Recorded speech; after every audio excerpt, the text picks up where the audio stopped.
Hello everyone, my name is Brea. Welcome to my podcast, Dogs with Autistic Humans.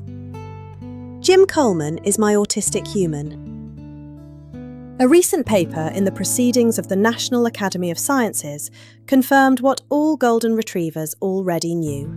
We are genetically wired to be experts on human behaviour.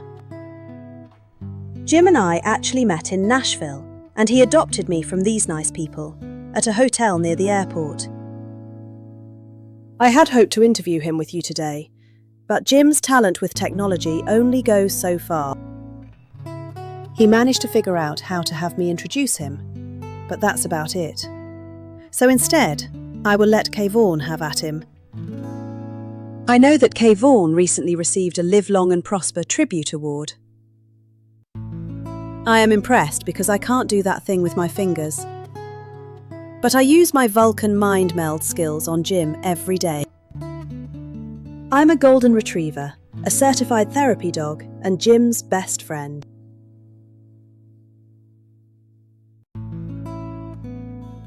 Some of my skills include listening carefully, reducing anxiety, and, when necessary, persuading people to do whatever I want. I also have advanced skills in locating unattended slices of pizza. Jim tells me that, as an autistic person, he would almost always rather be with a dog. I am his 7th golden retriever. He has told me that without us, and without the responsibility of taking care of us, he might not have survived some periods of depression and isolation. Jim and I volunteer at the Lionheart Academy of the Triad, a school that supports students who are diagnosed with autism. The school liked me so much. They appointed Jim to the board. Through being with Jim, and through my pet therapy work, I've learned that dogs and autistic people sometimes understand each other really well. We both notice small details with our senses. We're not always impressed by complicated social rules. We like our routines. And we can't help being genuine, so it is pretty easy to guess how we're feeling. Here are a few things I know about Jim. He is genuine to a fault, and he is an empath. I go to his classes sometimes, so I can tell you his students really feel that he cares about them, and they can be inspired by his passion for teaching ecology, even when they are pre-med. In October 2025, he left me with a dog sitter, which I will never forgive him for. But he came back with an award recognising him as a distinguished alum of the Yale School of the Environment. Jim is a bit nomadic and has lived in many places, reminding me of Johnny Cash's song, "I've Been Everywhere." But he promises we are staying in Greensboro, North Carolina, on Lake Jeanette.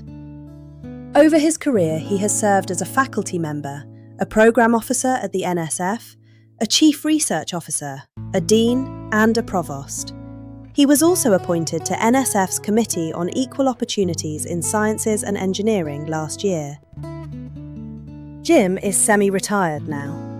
In his newfound time, he takes me to visit people as a pet therapy dog about 10 hours a week.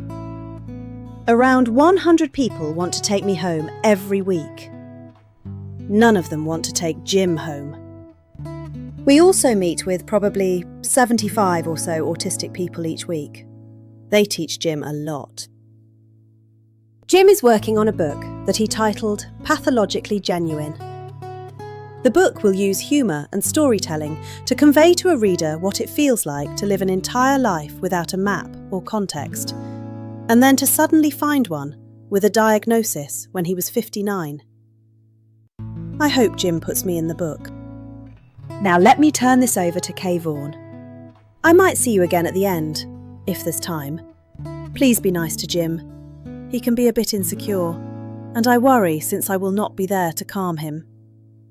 Have a great conversation. Cheers!